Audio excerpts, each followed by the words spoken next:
Hello everybody. So today for practical life, we're going to make sort of a marble run from things that you can find around your house. So I've taken some toilet paper rolls and taped them onto a tray.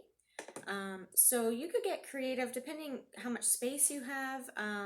You can make different shapes with your toilet paper rolls. And then I've got 2 cups. I've got an empty one, and then this one has some beads in it. They're the water beads that are really cool and fun to play with.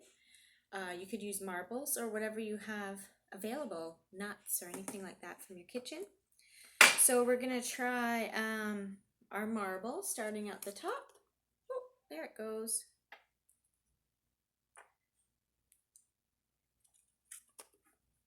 And oh, it came out the other side there.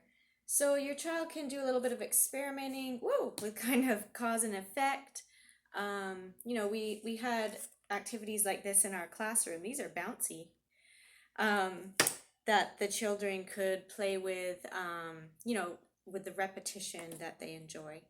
So just another idea for you to find something around your house.